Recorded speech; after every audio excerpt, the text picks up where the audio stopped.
We've got winter peas growing in our Roselle, Florida cranberry gongura grove. Okay, why do we have winter peas growing in here? Probably because the first frosts are coming in about 5 or 6 weeks. It's going to start getting cool, and we want to be productive. And why have we planted them here in our Florida cranberry grove? One of our many groves. Well, it's quite simple. We don't have to pay for trellising.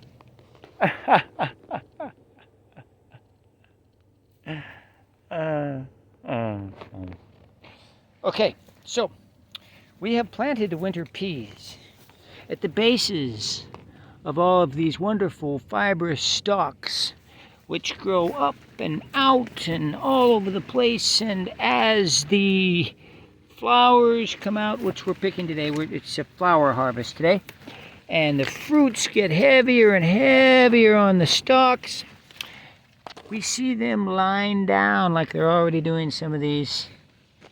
There were some goats in here at one point, and I think they busted a couple of the stalks, but it's common for the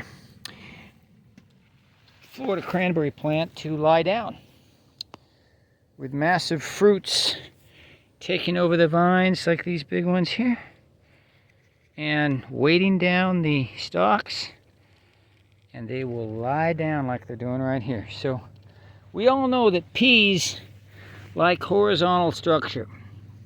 I say that beans are more liking the vertical structure, but we've got horizontal structure, and we can see the vines of the peas actually starting to latch on here.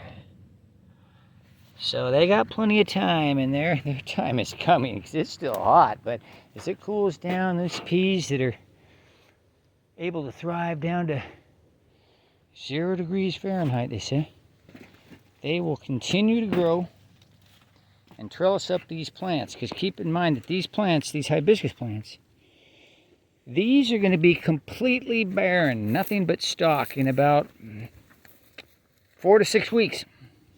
The frost will completely kill them. And of course, our challenge as a commercial farmer of these is to harvest as many flowers and fruits and leaves before the frosts come.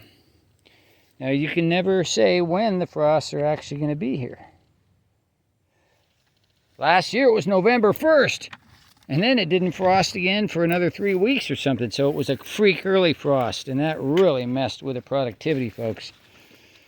Hopefully this year it won't be so cruel, but with that in mind, we'll have an eye to have harvested much of the crop by November 1st. Of course, the fruits keep emerging, but the leaves, it does not harm the plant and the productivity for us to keep harvesting the leaves.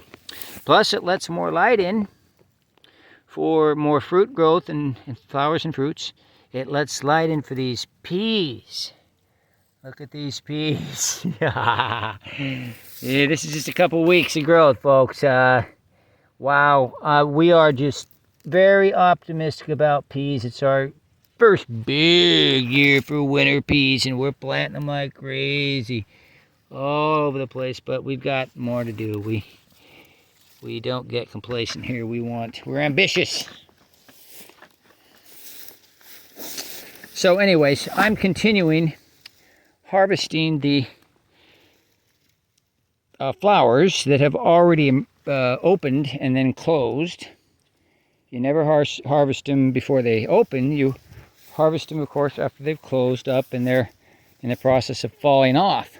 If I didn't harvest these pink ones right here, most of them would be on the ground in the morning.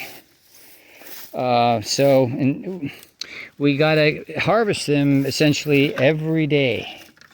Here's some more horizontal structure here. Look at that. So I'm almost finished with this section, and the sun is going down. I'm only getting a fraction of what I wanted to get done. And time is always short. But I keep working, keep moving along, and doing the best I can to maximize the productivity and the happiness of all of our customers and supporters, and of course our very own goats and ducks. And we appreciate y'all and your support for the Goat Refuge and for our farm.